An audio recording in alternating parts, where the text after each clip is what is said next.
Welcome in, latest episode of that SEC podcast. I'm your host, Michael Braden. I go by SEC Mike on Twitter, and we are joined by none other than Athlon Steven, senior editor over at Athlon Sports. Steven, how's it going, my friend? Mike, it's going great. Another episode of SEC After Dark here. It's good to be hanging with you, talking some SEC ball. Man, the off season is just flying by, isn't it? It feels like here we are, middle of June almost. Right, and I didn't realize it till Steven and I were discussing. We always discuss show topics. It's complete opposite, just so people know. Shane just shows up, makes he opens his beer, makes some jokes. Well, meanwhile, Steven is very methodical, very thought out. He's the one. He came up with this show topic, so we got to credit Steven for that. But when he's crunching the numbers, let me know. Hey, we only got 8 more weeks of these until the season gets here, so it'll be here before you know it. Man, I'm excited. On one hand, it'd be great to have a few more weeks of off-season stuff, but hey, at the same time, it's also so you start thinking about the calendar and you start thinking, hey, man, SEC media days are just down the road. The NCAA game is coming out. Our off-season's quickly dwindling away, but there's some pretty cool events coming up. So I guess I'm excited for all of the this off-season stuff still. But man, I think we could all use a few more low workload weeks, I guess, like in a running back sense. Good luck with that, Yeah. Steven. But hey, early contender comment of the night, cousin Andrew. Is this the year Billy's 2 offensive line coaches pay off? Man, I get it. We'll get to that in a minute. But again, credit you, Steven, for coming up with this show topic. The position group that will make or break each and every SEC team. We're going to cover all 16 teams like we love to do on this show. If we don't get any donations, we're just going to go in alphabetical order. So throw us a donation. We'll cover your team, skip them right up to the top of the list. But before we get to the list, real quick, Steven, can you give us the latest update on the Athlon Sports College Football Preview Magazine? When's it hitting the shelves? How can the listeners purchase their copy? Absolutely. It is on newsstands right now. The official date was June 4th. So if you're looking for it, I would say bookstores, grocery stores are probably your best bet. You can also order it at athlonsports.com. We've got it up in our online store. We've got 2 different SEC covers. One's got Milroe and Nico and Nussmeier and Jackson Dart. And then the other one is sort of a Texas, Oklahoma version with Quinn Ewers, Connor Wigman, Danny Stutzman, and Luther Burden. So 2 great covers. athlonsports.com or the newsstand. It should be out now. And also, if you're into NFL or NFL fantasy, those are hitting newsstands real soon as well. Yeah, Cousin Lynn says got theirs off Amazon. So I guess you can even go through Yeah, Amazon that's to get right. them. But it looks like that's what I need to do because I went to my bookstore. They didn't have it last weekend. So I'm looking forward to that. But all right, Steven, let's get into it. Position group that will make or break each and every SEC team. And maybe real quick before we dive into these teams, Steven, again, throw us a donation if you want your team thrown to the top of the list here. But anything that, what kind of made you come up with this list and how do you kind of define make or break just so we have that on the table before we hit on all these teams? Yeah, I think the reason why I like kind of talking about this is because when we sit down every year to do power rankings or our preseason predictions, we always kind of jump out and say this position is a question mark. But what happens if this hits? They could be this good.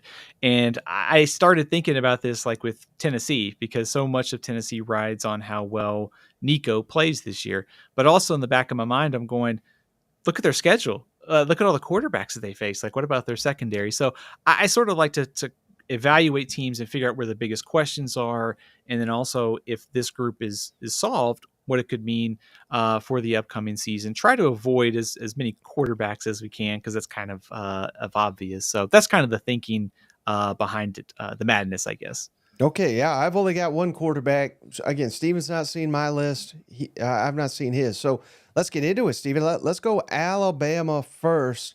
The position group that'll define success or failure for the Crimson Tide. A lot of turnover there in Tuscaloosa. What position group did you go with for Alabama? I wrestled with this one, and I'm going to be curious to see where you fall because I have 2. I'm going to go with defensive backs, Mike. I think start kind of breaking down this Alabama team, and I certainly think you could pinpoint the offensive line. You could look at the receiving core. But the reason why I went with defensive backs is you start kind of evaluating this defense, and there's some turnover at linebacker with Dallas Turner gone, but still a pretty reliable defensive front. But that secondary, 4 of 5 starters are gone. They're asking a lot from transfers. I think Deshaun Jones transferred in from Wake Forest, really solid pickup in the spring. But that schedule, Western Kentucky, one of the better receiving cores in Conference USA. South Florida's got a pretty explosive offense. I'm not saying they're going to win those games, but they'll be tested early because you get into SEC play and look at that SEC slate of quarterbacks: Nico, Brady Cook, Nussmeier, Carson Beck, and Jackson Arnold. So they face a lot of good quarterbacks this year. And if that group isn't able to play well, they don't mesh with the transfers, they give up too many big plays, I think that group could be detrimental to Alabama making the playoff this year. Nice. Well, what do they say, Stephen? Great minds think alike here. So I also went with the defensive backs for Alabama. Just all the turnover. I know they've added some transfers. I got Keon Sabb from Michigan, Damani Jackson. I know they're high on from Southern Cal. So how will they put these players in a position to succeed? But losing Caleb Downs, that's going to be such a blow. But really, I think, whether this is fair or not, Stephen, they could be bringing everyone back, but no longer being coached by Nick Saban, the greatest college coach of all time. That leaves some kind of, I don't know if doubt's the right word, but just uncertainty in my mind with how they'll fit into a new defensive scheme. I know people are saying, well, Nick Saban's there. He's helping the new defensive coordinator. They'll be fine here. Womack's got them locked down. But you're kidding yourselves if you don't think there's going to be a drop-off from Nick Saban to Kane Womack, as good as he may be. So, to me, it is defensive back, massive turnover there. I think under Kalen DeBoer, there's almost no doubt that the offense will shine, especially with Jalen Milroe returning. I think that their offense could be one of the best in the SEC. But how far of a step back do they take on defense? I think it's going to be dictated by how the secondary gels. Yeah, Mike, I think that's a great point because we're talking about going from the greatest coach in college football history to a pretty good defensive coach in Kane Womack. And I think, they hired a really solid staff around him, bringing Maurice Lindquist up, the head coach of Buffalo, to also be an assistant. They've got a good staff in place. But, even if, let's just say Nick Saban was the head coach, I would assume Caleb Downs would probably still be in Tuscaloosa, but you're still losing Terrion Arnold and Kool-Aid McKinstry. So you're losing 2 really solid corners, a guy in Caleb Downs who's going to be an All-American safety this year. So already you have a talent drain at that position, and you also have some coaching turnover and new schemes and tweaks. So I think there's just a lot of, I think to use a word that you used is uncertainty. Like Alabama is usually the reliable number 1, 2, 3 team in the country. There's just a lot more unknown with this team this season, and the secondary is certainly one of those areas. Mm-hmm. All right. I don't see any donations, so we'll go on in alphabetical order. Unless you said you got one more for me, Stephen? I was going to mention receiver, Mike. I wrestle with this one because I think, as you said, Kalen DeBoer, this offense is going to be good for Alabama. I'm not really doubting that. I'm just looking at this group and seeing Jermaine Burton, Isaiah Bond, Nye Black at tight end. Malik Benson didn't make a huge impact on the stat sheet, but his speed was pretty valuable. And you've already lost Jalen Hale indefinitely, and you're counting on Jeremy Bernard to come in and play right away from Washington. I think he can. Ryan Williams, also Odom, switching over from tight end to receiver. They've got the weapons. I think the question is how fast can they come together? And as you have on the screen, they're only 29% of receiving yards returning this year. So I think in order for this offense to go, you saw this at Washington this season. It was Penix plus Adunze and Jalen McMillan and that group of receivers for Washington. It all hit. They're going to need some guys to step up, especially early in the year when they get Georgia. Yeah, no, I definitely considered the receivers, but to me, it's defensive backs won out just slightly. So, how about for Arkansas, Stephen? I think you went first last time, so I'll go here. But I would imagine we're going to hit on the same position group for the Razorbacks, and that is the offensive line. Well, with Bobby Petrino coming in, implementing his offense, Taylon Green, transfer quarterback. Arkansas is bringing back more than anybody on the offensive side of the football in the SEC in receiving yards. That graphic I just threw up, 93%. So there are a lot of reasons to like Arkansas's offense next year, including the transfer running back from Utah. I think his name's Jackson. But yeah, all these guys, all these pieces back, it's not going to matter a lick, Stephen, if the offensive line does not come together for Sam Pittman and company. And they've hit the portal hard. They got Fernando Carmona from San Jose State, Keyshawn Blackstock from Michigan State, and Addison Nichols from Tennessee. So they've got an infusion of talent, but I think we at times overestimate how valuable transfers are and their impact immediately. I'm not saying, you don't want transfers or anything like that. I mean, heck, the last Heisman Trophy winner was a transfer. But it was year 2 that he did that. But it's all about the offensive line for me for Arkansas. If they have a good offensive line, I think they're going to have a good year. I agree with you. I hate to just pick the same position group that you did, but Mike, great minds think alike, I guess, so far in the show. But it for me, it's absolutely the offensive line. And I wonder how transfers moving up always are going to work out. And, you ran down the list of names. Like Francisco Carmona was a pretty solid tackle at San Jose State. How does it translate to being in the SEC? Playing a much different grade of defensive linemen, especially when you look at some of the preseason All-America teams. The SEC is going to be all over that on the defensive line. And you just look at last year for Arkansas, 2.99 yards per carry in SEC games and 47 sacks allowed. You're counting on transfers to step into maybe the 3 most important positions: left tackle, center, and right tackle. On the positive side, though, I think having Taylor Green's probably going to help with some of this. I mean, he's mobile. We saw this at Boise State. He can make some plays with his legs. And you also have Eric McTay and Sam Pittman, 2 guys I think a lot about offensive line play. There's potential for this group to turn it around. But outside of that, if Arkansas can solve this offensive line, I think they got a really good shot to maybe surprise some people and get to 6 wins in a very difficult SEC slate, obviously. Mm-hmm. All right, Stephen, how about change my graphic here? How about them Auburn Tigers, Stephen? Is there a position group? There's a couple I thought to pick here, but one I went with. How about you? I think this will probably be no surprise, but I have to go with the wide receivers for Auburn. I certainly think there is a ceiling to Peyton Thorne's ability in this offense, and I think they have to get a higher caliber quarterback in order to take that step forward and get to the level that you want to compete with the college football playoff. But I think there's also a reason that you can make a case that, hey, second year of the system, there's supposedly a better mesh among the coaching staff, and your receiving core, which was one of the worst in the SEC last year, could be a lot better. Keandre Lambert-Smith is an impact transfer from Penn State. You had in Robert Lewis, very successful at Georgia State, and Cam Coleman. Last year, Auburn had 20 drops as a receiving core, and they had just 7 completions of 40-plus yards. So can they stretch the field more?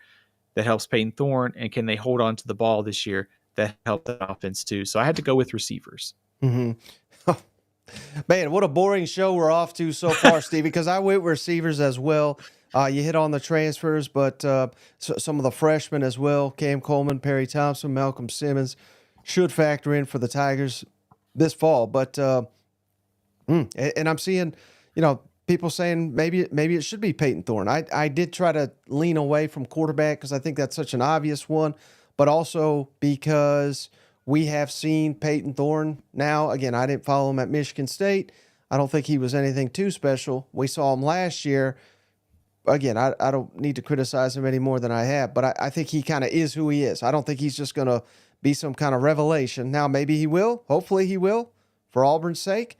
With Hugh Freeze taking over the play calling duties, let's fingers crossed that happens. But I think more realistically is we had a massive infusion, transfer portal and recruiting of receiver talent, and they will make or break our team this year. And fair or not, because it's oftentimes it's very difficult for those guys, particularly the high school guys, as good as they may be in high school and coming into college, they can make impacts early, but can they do it all season long? And again, I'll throw up Auburn's schedule. I mean, Alabama, A&M, Cal, New Mexico. I can see Cam Coleman taking over, Perry Thompson making plays, and we'll sit here and say, my God, they may have the best receiving core in the SEC, Stephen. But then all of a sudden, Oklahoma, Georgia, Mizzou, Kentucky comes on the schedule, and those guys are non-existent because this is their first time at this level playing elite competition, and this ain't high school. So I don't know. I think if we can get consistency all season long from our receivers to help Peyton Thorne, because I just think he is what he is, and they have a running game. I think that's the key to making Auburn at least dangerous on offense, because we weren't that, aside from 2 football games that we lost those anyway last year. Yeah, it's an interesting mix of receivers, isn't it? You have a freshman who looks SEC ready in Cam Coleman, and I have no doubt he'll make some sort of impact this year. But also, as you pointed out, you don't want him to hit that freshman wall. You would like for him to be more effective when you play Georgia and Alabama later in the season. And you have Robert Lewis coming over from Georgia State, who was really good, but he's also stepping up to competition. And Keandre Lambert Smith, who I think is kind of, like Peyton Thorne. I think he kind of is who he is right now, but I think he's a pretty solid player at Auburn. So their trio is automatically already better than it was last season. I did consider defensive line for Auburn too, because they brought in some transfers in the spring to sort of fortify that group. They were also 11th in the SEC last year against the run, and 4 opponents went over 200 rushing yards last year. So I think receivers are going to, and rightfully so, but I also wonder if you could make a case that line of scrimmage for Auburn too is going to be critical on both sides of the ball, not too far behind receiving core. Mm-hmm. All right, Stephen, let's shift next to Florida Gators here. And you went first last time, so I'll go again for the Gators. But there are a number of positions that they're somewhat questionable here. So I think you're kidding yourself, Stephen, if you don't focus on the defense first, just because of how awful they were last fall in Gainesville. But again, we could go any position group basically because it was so hit or miss at times for Billy Napier and company. But I'm going to go with that defensive line, and I'll tell you why, Stephen. 101st in the country in sacks. Well, only had 22 sacks. 111th in the nation in rushing yards allowed per carry. We were ranked 123rd in 30-yard pass plays or more, or excuse me, just plays overall allowed. 123rd and 132nd in 40 or more yard plays allowed. So we were getting gashed, and I think you could easily say, well, that's probably on the secondary, right? But I think your secondary is only as good as the defensive front, getting to the quarterback and applying pressure and so on. So you could go either way with that, but I'm going with the defensive line. Thoughts on that selection for the Florida Gators? Mike, I like that call. I think to add to your stats that you mentioned about Florida's defensive line, they allowed 5.73 yards per carry in SEC games. That was the worst of any team. That was worse than Vanderbilt last year. So they have to be better up front. And I think, maybe you get someone like LJ McCray to come in and play right away. Some of the other freshmen that they brought in, Joey Slackman, the transfer from Penn. They have some, and also Pup Howard too from South Carolina. There's a chance that the front is better this year. But that brings me to where my position is, which is the secondary. So I kind of went opposite of you for this one. You just look at the advanced numbers on the secondary last season, and they were in the 100s. Success rate, EPA, whatever you want to name it, in the 100s. I mean, at the bottom third of college football, only 3 interceptions. That was the fewest of any SEC team. They gave up 20 completions of 40 plus yards, 7 more than the next team. I think they got to get Jason Marshall on track. Obviously, can you get something out of Cormani McClain? Really talented, didn't obviously pan out at Colorado. Much like the defensive front, there are some fortifications coming from the transfer portal. How many of those guys will make a big impact? But I think, to your point, Mike, line's got to be a lot better. They got to stop the run, but the secondary also has to stop the pass and not give up as many big plays this year. Right. And it's just never a good outlook, Stephen, when we can't even decide which defensive position group's the biggest question marks. Question Yeah. marks all over for Florida Gators. So we got to get that corrected. But hey, thank you, cousin Brandon, saving the day. He gave us a donation here. He says he wants Ole Miss. So let's do Ole Miss next, Stephen. Where are you going for the Ole Miss Rebels? Their biggest position of uncertainty, so to speak. I'm going to go with the defensive line, and I think this could make or break Ole Miss's season. And I think just it's the reason why is kind of it's sort of the thought process that you went out and got Walter Nolan, Princely to go with Ivy and Pickeys. Like they have a top 10 defensive line now in college football. It's probably the first time in a couple of years you could say that about the Ole Miss defense. And you just look at the numbers last season; they were 8th in SEC games in rush defense, only 22 sacks in SEC play. You'd like to see that a little bit higher. Even the advanced metrics were even a little bit lower on the Ole Miss defense. So I kind of look at it like this. I think Ole Miss, from a defensive standpoint, is trending in the right direction. Talent, Pete Golding, all that. These are high profile additions. They are brought in to make a difference in the trenches, and that group could really make or break. If this group is as dominant as it potentially could be, that totally changes the outlook for this defense. If they don't end up being as good, Ole Miss probably isn't much better on defense this year. So sort of almost like an NFL free agency. You went out and got the high profile guys up front. You need them to pay off in a big way this year. Right. Now, hey, I don't mind that selection, but thankfully we got something different once again here, Stephen. I'm sticking on the line of scrimmage, but I'm going offensive line because, a lot of what you just said, but, after the Georgia game, famously, Lane Kiffin said, hey, we ain't got the guys. And without naming names, what he was talking about, he was talking about the defensive line, which you just highlighted. He was talking about the offensive line, which is where I'm highlighting. And not that Ole Miss offensive line was just some huge liability last year by any means, but if this team's going to go where they want to go, Stephen, they're going to have to be able to block Georgia. And that was not something. I mean, it's seemingly every year Jackson Dart, he's so damn tough. He doesn't leave the game, but he gets banged up. And it's because they're not getting him killed, but at the same time, we gotta protect Jackson Dart a lot better. So I like the transfers we're bringing in: Diego Pounds, Nate Calpo from Washington, Julius Bulow from Washington, and Jaquan Scott. I hope I didn't butcher that, from Southern Miss. All these transfers to infuse talent on the offensive line. And again, I think Ole Miss will make the playoff. I think they can win the national championship, but they won't come close to it. They won't sniff it, Stephen, if the offensive line is not better than they were last season.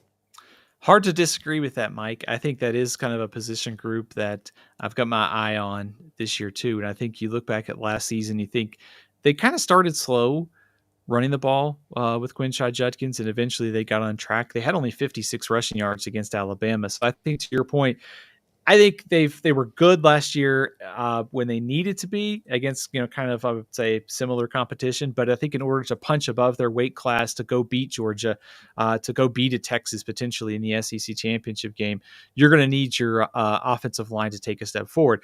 I like those additions up front. I don't know there's any high profile, like high impact addition like a Walter Nolan. They all seem like really solid.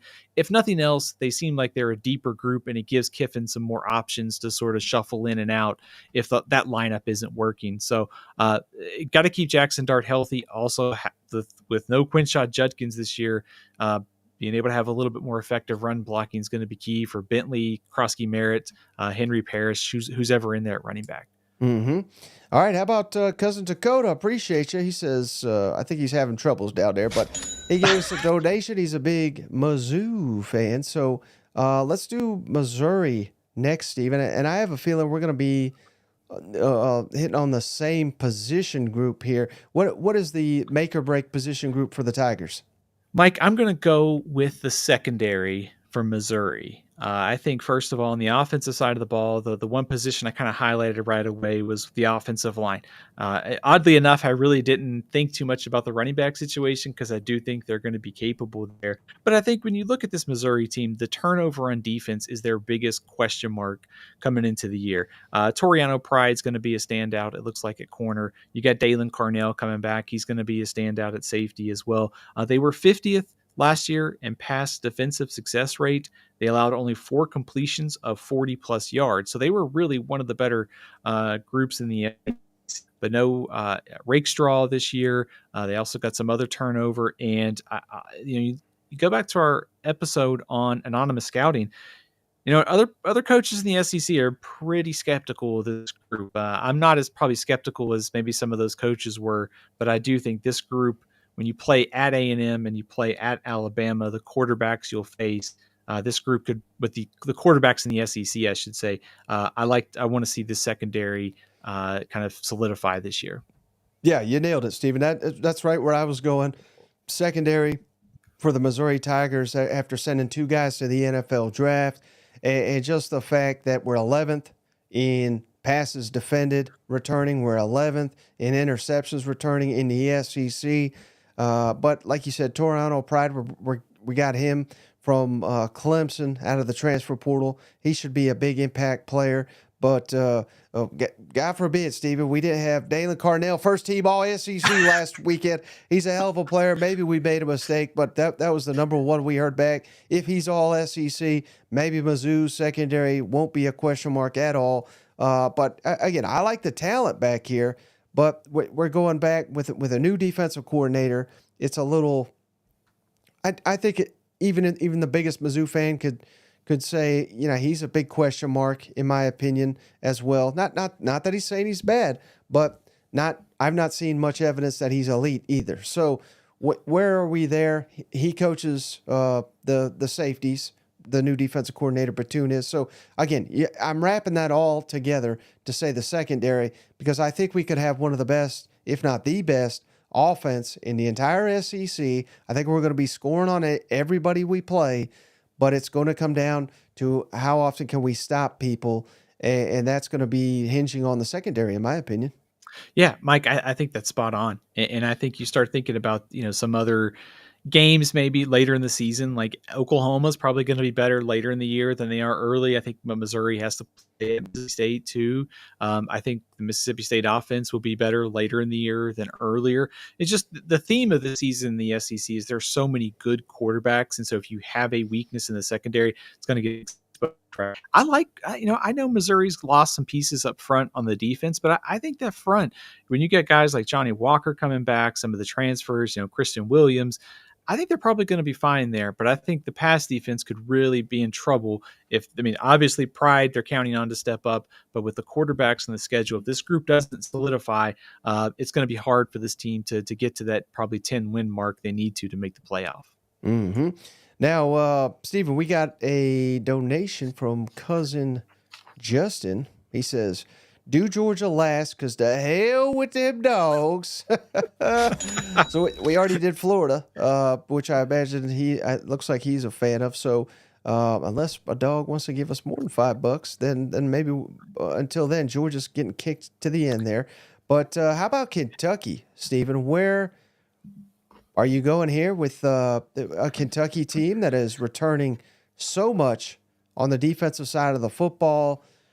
They could have one of the, if not the best, probably not the best, but probably top 5 defense in the SEC this fall. So I wouldn't imagine you're leaning defense. Where are you going with the Wildcats? I know I said I tried to avoid quarterback. I think it's very hard to avoid it in the Kentucky sense, right? Because they have so many interesting returning pieces coming back. It starts at receiver with Dane Key, Barry and Brown, Macklin in there, the transfer from North Texas. That trio is pretty dang good. I think Kentucky's one of the better groups in the SEC. Ton of experience coming back on the offensive line, and obviously there's a lot to like about the defense, especially if the secondary continues to get better. But for me, everything about Kentucky, when you try to figure out where this team is going to fit into the pecking order of the SEC, it all goes back to Brock Vandagriff at quarterback. I think the combination of Bush Hamden, Brock Vandagriff, it is a huge question mark for Kentucky coming into this year. He completed 67% of his pass attempts, albeit on 18 attempts at Georgia. So you like the limited sample size there, but he's just so much of an unknown. He could be a breakout candidate, or he could be closer to, I guess, Devin Leary, which would be solid, but not maybe where Kentucky needs to move up the pecking order in the SEC. Right, and this is the only one, Stephen, where I went with quarterback as well, because I just thought it would be too easy to do that for a couple. But it really does hinge on it, and this may be the first time.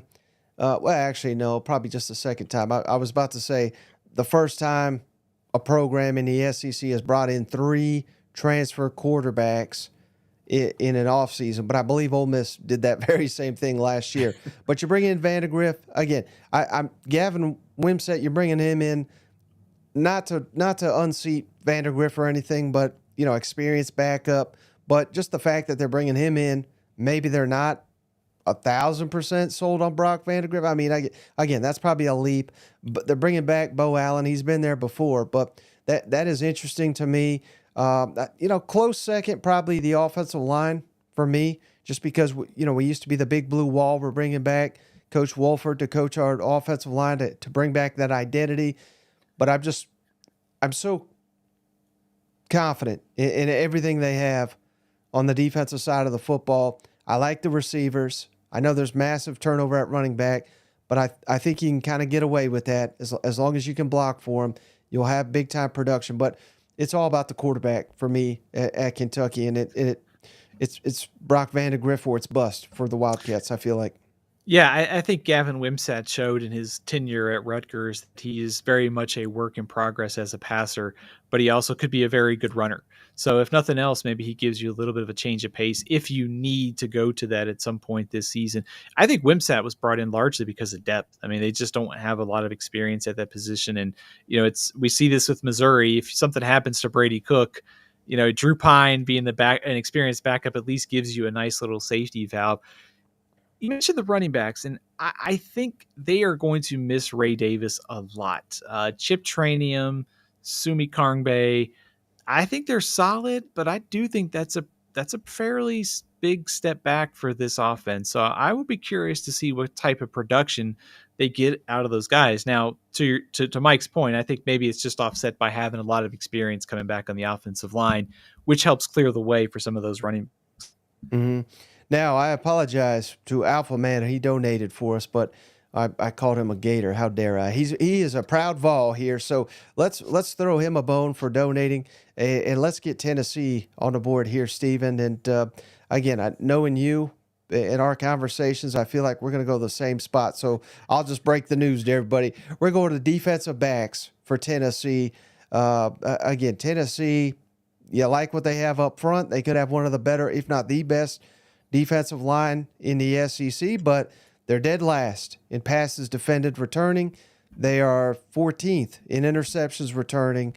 Again, if you can get to the quarterback, these things won't kill you.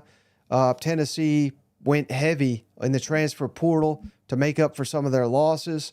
They're bringing in Gerard McCoy from Oregon State. He was freshman All-American, I believe. Jalen McMurray from Temple, Jacoby Thomas, MTSU. And then they got a couple of potential stars in sophomores, Jordan Matthews and Ricky Gibson. So they're not devoid of talent by any means in the secondary, but given what they have on the defensive line, they have a real opportunity to step up. And similar to Missouri, I wouldn't put Tennessee's offense on the level of Missouri's offense because we got so much confidence in Brady Cook and Luther Burden. I don't think Tennessee today has got a quarterback as good as Brady Cook or a receiver as good as Luther Burden, but they have the potential to be similar in that they want to outscore you, but it's going to be that defense. Cost Tennessee a playoff spot 2 years ago. Could be something similar if they don't shore up this defensive secondary. Absolutely. I mean, I actually tried to find something else. I picked the secondary because I knew that's kind of, where probably most people would thought I would go with this one. But Mike, I think you hit on something there. What's interesting about Tennessee's defense for coming into this, I think it's a really important year for Tim Banks, the defensive coordinator. I mean, Tennessee's defense has gotten a little bit better the last couple of years, but they're also going to have to take that step forward. But that also doesn't mean they have to be like a really dominant group. And the way that Tennessee plays, they just got to be able to get those timely stops, whether that's third downs, red zone, force a turnover, get to the quarterback. Don't think they're going to have trouble getting to the quarterback this year. James Pearson, that defensive front, I think the defensive front for Tennessee is really solid on paper. The questions for me just come in the secondary. And you look back at last year, opposing quarterbacks completed over 68% of passes in SEC play against the secondary. You also have all the turnover from last season. So, Mike, you and I have talked about this before. They lost a lot. The secondary really wasn't that good. What does it mean? They have some talent in the freshmen. The transfers seem to be really solid. Is there any like all SEC caliber guys there? I'm not so sure, but you're changing out a lot of personnel that didn't play very well. That may not be the worst thing if you're Tennessee. Right. And hey, real quick, what a comment here, Cousin Benny. I appreciate you. This is a shout out to Cousin Shane, he just finished another walk. He told me, Cousin Shane, your walking has inspired me to walk as well. I've lost 10 pounds in 2 weeks. I'm also eating healthy and feeling great. Please keep up the good work and being an inspiration. So what a message. I appreciate Absolutely. you, Cousin Benny. And that's a shout out to you, Cousin Shane, for hitting the pavement out there on these hot summer days. We do appreciate you, brother. Hope you're having a good evening. But hey, Cousin Janet came through with a $20 donation. She says, dogs last. I don't think so. Bring on them dogs. So let's do, for Cousin Janet, let's do Georgia, Stephen. And it's hard to find a make or break position. I kind of stretch for mine. I'm kind of curious where you went. What's the make or break position group for them dogs this fall, Stephen? I went with secondary. To your point, Mike, I think it is hard to find a position group that could really hurt this team. I mean, they are loaded on paper. And so when you're talking about a position group that will make or break this Georgia season, it might just be as simple as, hey, it comes back to bite them in the college football playoff. I think they lose guys like Tyke Smith, Kamari Lassiter, Javon Bullard, 3 starters last season. They're not really hurting for talent, especially when you look at KJ Bolden and Ellis Robinson are waiting in the wings to play. And of course, you've got Malachi Starks at safety. But that's a lot of turnover in the secondary. I do trust Kirby Smart, obviously. So this is really kind of reaching for something on Georgia that could really hold them back. But they do play Jalen Milroe. They'll have to play Quinn Ewers.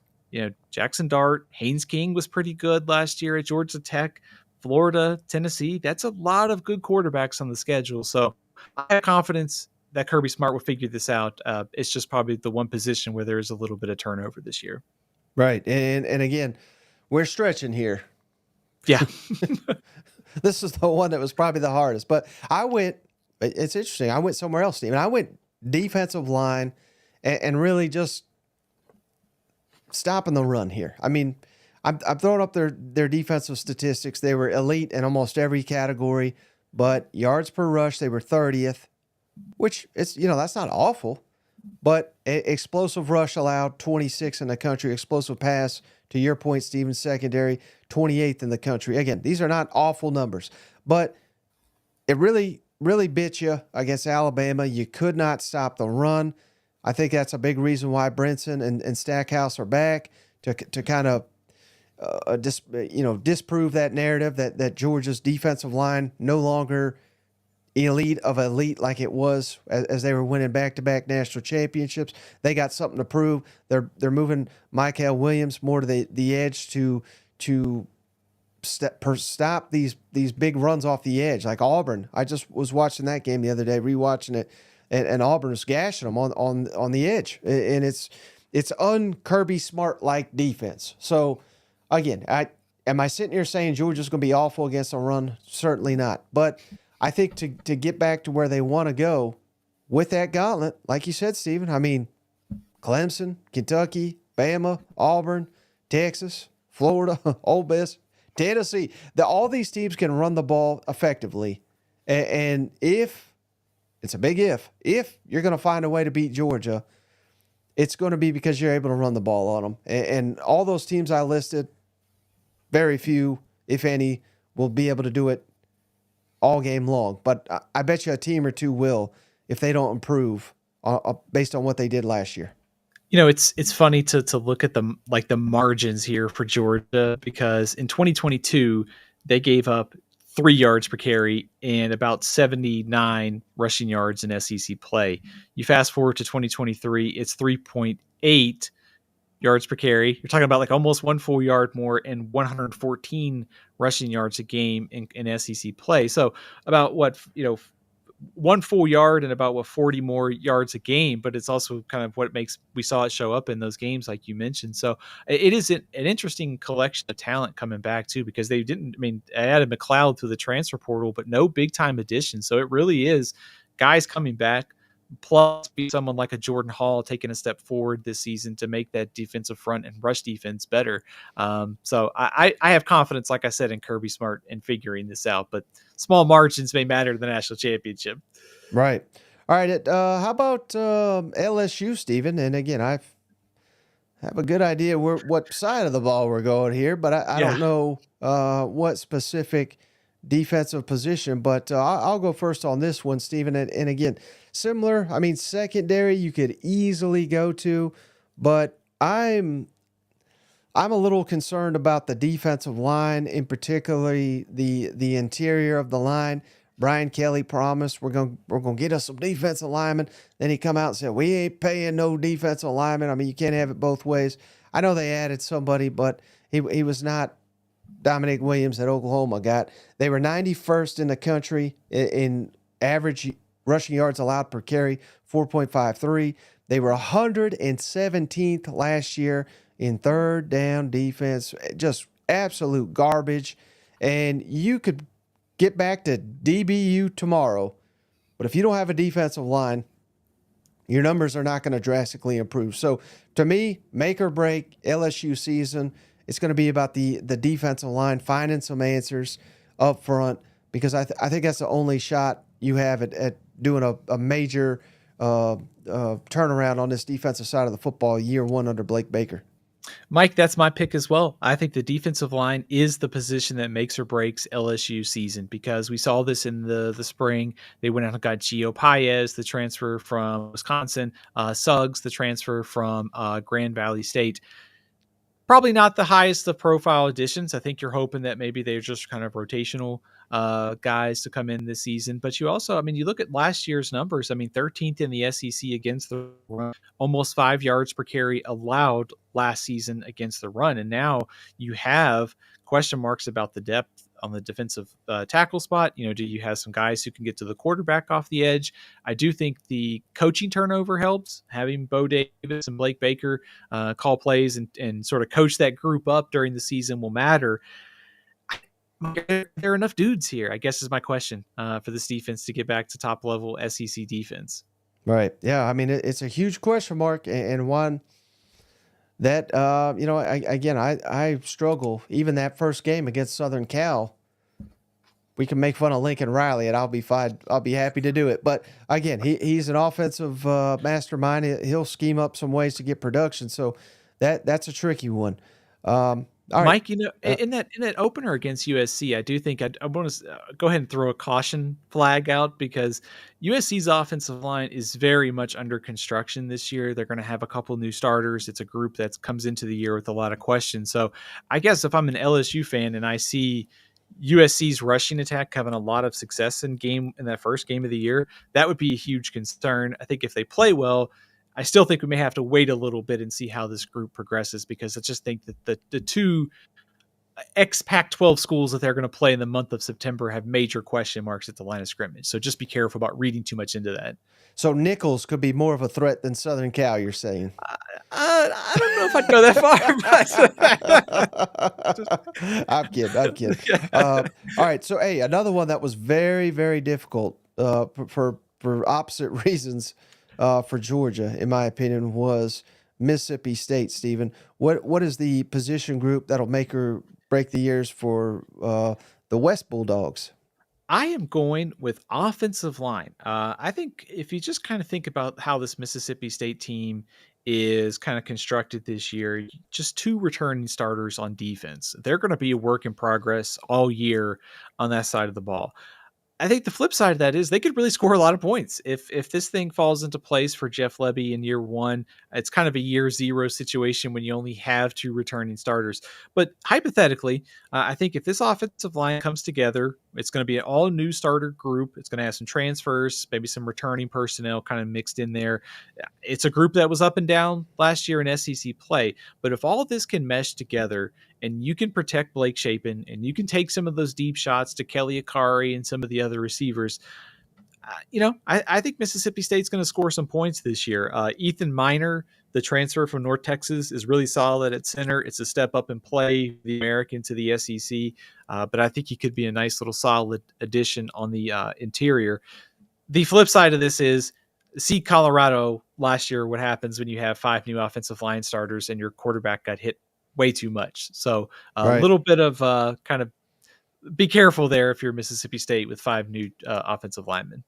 Right, and I think you nailed it, Stephen. Offensive line, that's where I went as well, and it's really because of what we anticipate this team being, and of a Josh Heupel, a Lane Kiffin style offense, a Baylor obviously offense throughout the years.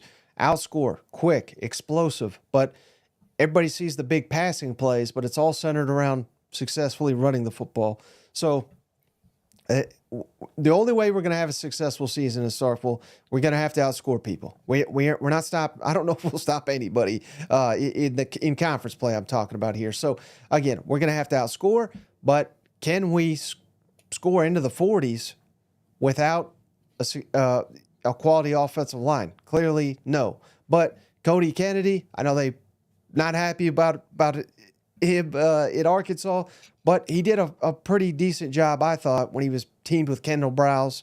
Now going with Jeff Lebby, maybe it just suits his offensive coaching a little bit better. That's the hope if I'm a State fan, because again, it's going to come down to the offensive line. Can we protect for Blake Shapen? Can we run the football? If we can, I think we're going to be very exciting and a very fun team to watch, especially compared to last season's and that train wreck that it was. Yeah.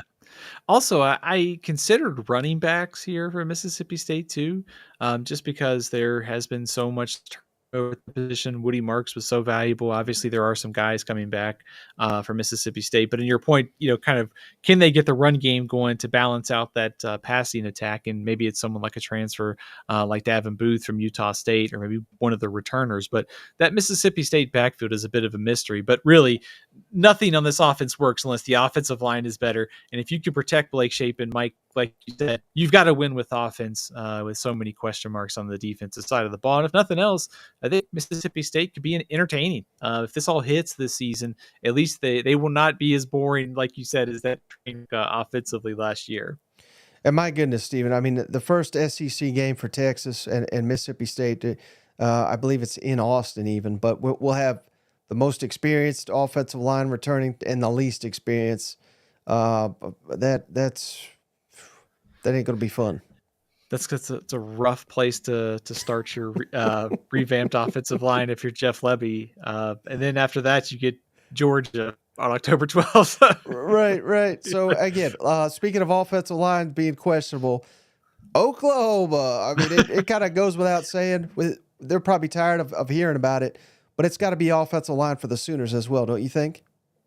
Absolutely. That's exactly where I went with my pick as well, Mike. I know Oklahoma fans are tired of talking at the offensive line, and I think Bill Benball is one of the best offensive line coaches in the nation. I think in time this group will be fine.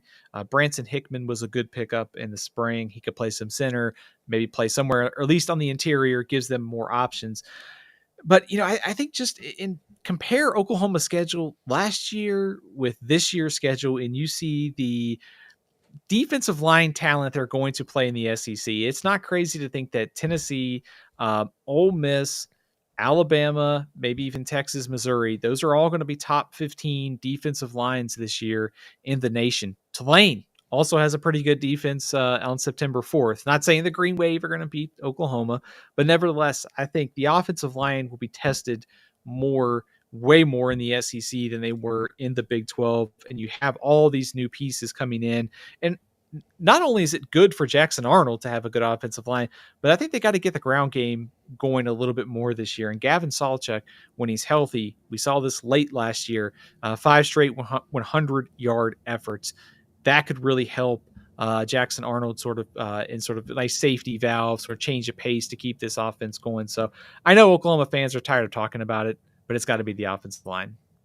And I heard something interesting the other day, Stephen, that obviously Seth Luttrell, our new offensive coordinator, he was on staff last year as an analyst. He's a fullback, helped team captain when they won the national championship.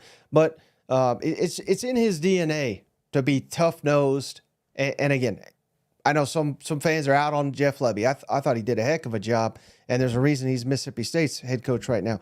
But I think, to your point, getting back to the running attack, getting, just being a force up front to help. I think that's, if Brent Venables, we give him truth serum, Stephen. If he say, would you rather score 50 points per game on offense and we'll have these shootouts, or would you rather score 35 points per game, but your defense is only getting on the field 70 snaps a game? What are you taking? I bet you Brent Venables know what my defense will hold everybody under 35 points if we're only facing 70 snaps. So I think that's in Brent Venables' DNA. I think that's more in Seth Luttrell's DNA. And again, this is not a critique on Jeff Lebby, because I think he'll do well at Mississippi State, at least offensively. And we've seen what Heupel and Kiffin have done in this conference. So it can work.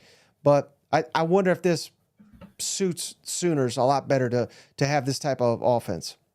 Yeah, I agree with that. And also, I think as cliche as it is to say it, I think the SEC is a very much an offensive, like, line of scrimmage league. And you could get exposed really quick if your offensive line doesn't hold up. I think on the positive side for Oklahoma, the transfers give them a lot of options right away for this group to sort of mesh. Plus, you have Bedenbaugh, who's one of the best. Like, I think they're going to figure it out, and it's just going to take some time. But overall, I also circled the rush defense too for Oklahoma. I mean, they gave up 170 rushing yards in last season. Ethan Downs is somebody I think could be a difference maker. They've added some, we talked about Dominic Williams and how much of a difference he could make. And of course, they have some guys coming in the freshman class that could help as well. So I think line of scrimmage, you're moving into to college football's best line of scrimmage conference. And how do you measure up in year one? Mm-hmm.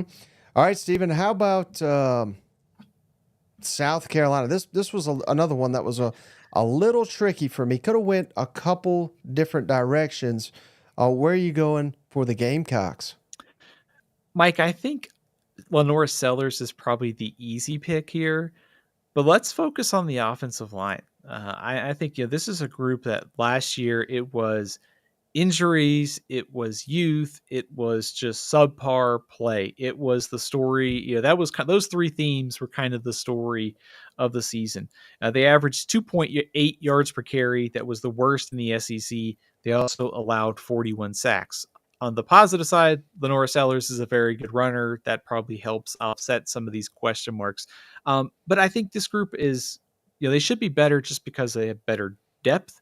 They've got more experience, and they should, hopefully, you would think, stay healthier, a little bit better luck in the health department this year. So a lot of that returning production and potential could equal a much better group for South Carolina, which helps Sellers, which also helps Rocket Sanders. So give me the offensive line for South Carolina. Well, here's the bad news, Stephen. You hit on two position groups, quarterback and offensive line.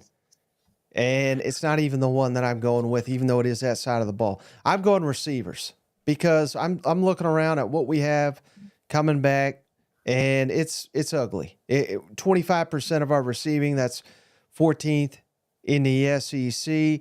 Our leading returning receiver is Josh Simon. He's a tight end. Nick Harbor was a true freshman. He only had 195 yards. He's number 2 returning. And then Luke Doty, who's the backup quarterback, Plays everywhere. I love Luke Doty, but he's third with 123. That ain't going to cut it. Now, we've added transfers like Jared Brown from Coastal Carolina and Amari Huggins-Bruce from Louisville to help shore that up. But when we are, I mean, they seem uber confident in Lenore Sellers. So let's be optimistic here, Steve. Let's say Sellers is everything they're saying he is.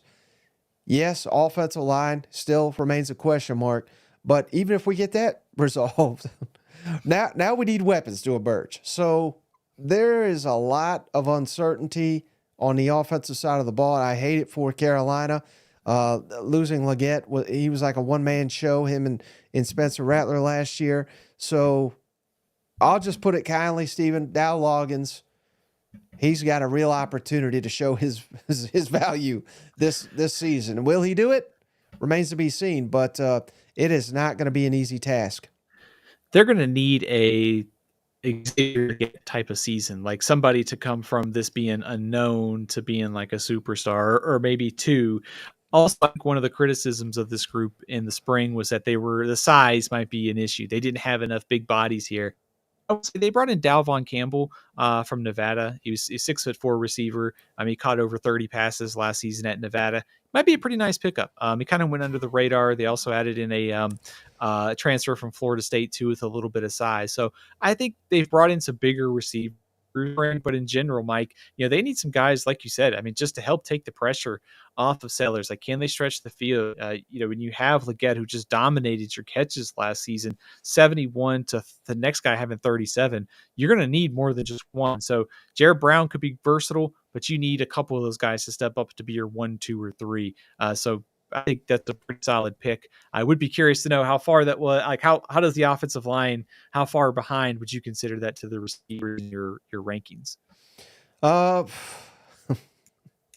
Yeah, neck and neck. I'm splitting hairs here. You know what I mean? And again, I'm trying not to lean quarterback because I think that's an easy one. And if Sellers is awesome, maybe he drowns out a lot of these question marks. But again, I wanted to steer away from quarterbacks as much as I could. But what a comment from Cousin Shane. He says, I'm worried Beamer's going to be kicking more Gatorade coolers this fall. Protect. Maybe get him some steel boots down there for old Beamer. But all right, Stephen. How about Texas? Where would you go? Texas Longhorns, make or break position group for Steve Sarkisian and company. Mike, this is tough. I think the two position groups that come to mind right away are defensive line and the secondary. I could come up with a kind of a positive case for both, but I'm going to focus on the secondary. We talked last week how much I like Jahdae Barron and his all-around sort of versatility. Malik Muhammad is going to be a breakout star in the SEC this year, maybe even on the national level. And they gave up a lot of yards last year. Teams like Houston, Iowa State threw for over 300 yards. Texas was 24th in the country in success rate against the pass. So they gave up a lot of yards, but maybe they were not as bad, maybe as statistically as the advanced metrics are making them, or maybe they're better than maybe just the average production. So my eyes are here on the secondary because they're going to play Carson Beck. They're going to play all these good quarterbacks in the SEC. How does this group hold up in year one is really the storyline for me. Mm-hmm. And hey, I went somewhere completely different, so this will be fun. Shane, Steven, I'm reading Shane comments. He's talking about getting fired. I fired him down here, which is it's about to happen. But Steven, I went completely different. I went, and this is going to catch people off guard. They'll be like, "What the hell are you talking about?" I'm going receivers because again, we're dead last in the SEC in returning receiver production, and I get it. We added Matthew Golden from Houston, Isaiah Bond from Bama, Silas Bolden from Oregon State, and Amari Niblack from Alabama. So we're good. Bro, this is stupid. What the hell are you talking about? You don't know what you're doing. But here's another thing that is I seem to be on an island on this, but everyone gets so enamored when you add these transfers. And I was even talking with Steven. I guess this was off air maybe last week, but how often do these transfers come in and they're just automatic stars? It is not that often that it happens. It can happen at running back, and again, we've seen case after case of these guys winning the Heisman that are transfers, but never in their first year, outside of maybe Cam Newton. That was 20-something years ago. It's usually year two. And that doesn't mean that Bond, Golden, Nyblack, and Bolden are all awful. But to sit here and say we can just plug them in and they'll have it down and we're going to kick everybody's ass, that's what Georgia said when they added Dominic Lovett and Ra Thomas, and those guys made little impact. You know what I mean? So, again, this is not calling them out, but I think that is a huge question mark. That is completely being overlooked, that you've lost everybody essentially out of your receiving core.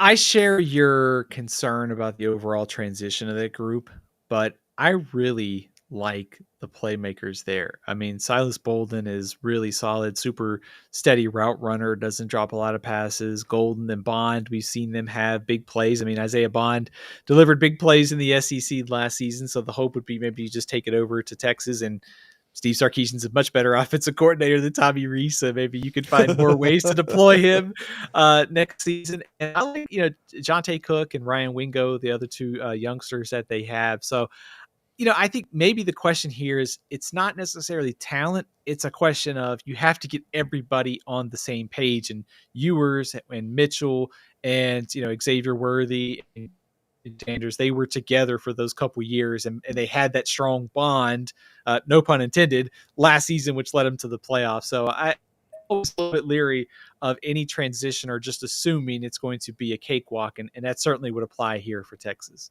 Mm-hmm. All right. How about the Aggies sticking in the state there, Stephen? This was difficult too because all the turnover. I mean, I don't know where the hell to go with A&M. There's many different position groups, but the one that could make or break, I went with the defensive backfield with massive turnover, bringing in transfers, Des Ricks, Jaden Hill, Donovan Sanders, DeRicky Wright, throwing all these guys together, B.J. Mays, Will Lee. Again, same thing I said about Texas. We have to apply it to A&M. This is great. We got all these guys. They did this. They've done that. They're proven, yada, yada, yada. But can they all come in and gel and be dominant immediately? I question that. I question that severely. And secondary was a massive weakness for A&M. That's why they lost the Miami game. Alabama, Jaden Milroe. I mean, people were wondering if he could even throw the damn football, and then he throws for like 500 yards just about on A&M. So, I mean, this was I get it, new coaching staff and everything, but this has been an issue. It is an issue, and for me, the success or failure of A&M, I'm going defensive backs. Mike, I'm going to the other side of the ball. I'm going offensive line. Speaking of massive coaching upgrades, just Steve Adazio out of College Station and off the staff is a massive win for Texas A&M. Adam Cushing, I think, is a big upgrade as the offensive line coach. He did some good things and before in his coaching career as an offensive line coach. So I think getting him to tutor this group is a massive win. And you look at some of the pieces that this group has. Trey Zune, pretty solid player there. Also, if they get Reuben Fatherly healthy and in the lineup, playing back at the level he did in 2022. Chase Besantis, a great freshman season. That's a pretty solid start for this group. And number one, you got to protect Connor Wigman. Obviously, Galen Henderson and Marcel Reed are really solid, but I think Connor Wigman's easily the best of the bunch. And they have to run the ball better, just 3.8 yards per carry last season. So give me that offensive line for Texas A&M. Hey, real quick, Stephen, we got a great comment from Cousin Kid. He gave us $5. Appreciate you, Cousin Kid. He says, "Horde's dead all day, every day," and I did not pay him to say that before anybody asked, but I do appreciate that, kid. But I know he's a big Gator. So real quick, let me ask you. I know we've already talked about Florida with their biggest position group of need, but let me see if I can come up with another fun question for you when it comes to the Florida Gators. But are you buying the fact, Stephen, that UCF, I mean, the more I hear about UCF, I think they're completely overblown because I got Gus, because I got KJ. I think they'll probably kill them. But where do you stand today when it comes to Miami and that all important season opener? Again, we won't hold you to this. It's June 11th here, but if what you know about Miami, what you know about Florida, meeting in Gainesville August 31st, who do you like to win that game? Well, I'm thankful it's August 31st, so I don't have to Or think about did I say? it. Oh wait, I'm No, sorry. I was joking about the fact Okay. that because it's one of those games that's keeping me up at night. Not real. I'm not joking about that because that game is really going to be like super critical to both because you got two coaches that are well, Napier is much more closer to the hot seat, but Cristobal, the debacle against Georgia Tech last season, trying to get this program sort of on solid footing. There's just so much unknown about this game. But I think if you ask me to pick right now, I would probably take Florida in that game. I think maybe just by a slight over Miami. I think number one, you get them at home. Number two, Graham Mertz and the receivers for Florida, Eugene Wilson and I mentioned how much I like Elijah Badger, the transfer from Arizona State.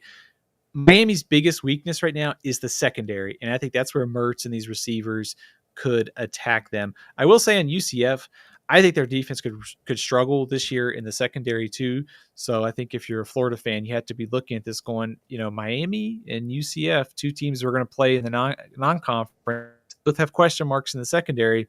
You got Graham Mertz and you got a pretty good receiving core coming back. That should give you some confidence. Yeah, it's a long day when Steven says it's August 31st, and he freaked me out. I was like, my God, did I just skip half of June, all of July, and damn near all of August? But I apologize for freaking out right there. All right, last but not least here, Vanderbilt, Steven. Where are we going with the Commodores position group? That'll make or break. And this was another tough one because there's a lot that could break us. I don't know many that could make us. Mike, I hate to cheat, but since we're at the last team, I'm going to cheat a little bit. I'm going to say just line of scrimmage. Mm. I think Vanderbilt has upgraded coaching staff wise. Tim Beck taking over offensive coordinator, Clark Lee taking over as defensive coordinator. I feel like they're going to have a better plan this season. I just think when you compare this team to the others, like who ranks 16th in the SEC in offensive and defensive lines, it's probably Vanderbilt. So, 3.3 yards per carry last season on offense, not getting it done. Allowed around 5 last year on defense. The back end of the defense, with CJ Taylor, DeRicky Wright, Lang Patterson, there's something to work with there. But I think the line of scrimmage as a whole is going to have to be a lot better for this team to try to threaten for bowl eligibility. Right. Yeah, and I won't cheat like Steven, but I will say stick with the line of scrimmage, but on the offensive side of the football, just because we don't know.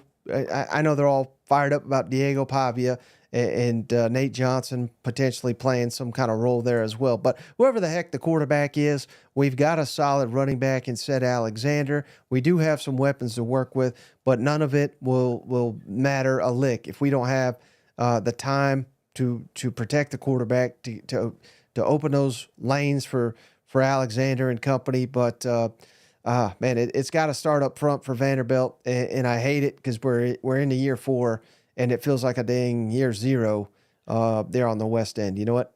Yeah, it really does. You got Gunnar Hansen up there on the screen as one of the key returners, and I think certainly he's one of those guys going to have to take a big step forward. They brought in Chase Mitchell, the transfer from Liberty in spring practice, so they were still looking for some help at the end of spring. But yeah, I think kind of optimistically, think if Diego Pavia is potentially as good as we think he can be with a better offensive scheme. They've got Ced Alexander coming back. I mean, there's reasons to be optimistic, but of course, when you look at that schedule and some of the defensive fronts they're going to face, they're going to have a much better year out of that offensive line to make a push for 6 wins. Yeah. All right, Steven. So hey, we went over an hour here, hitting on all 16 SEC teams. Any closing thoughts before we wrap this one up? Appreciate everybody agreeing with the all conference team last week.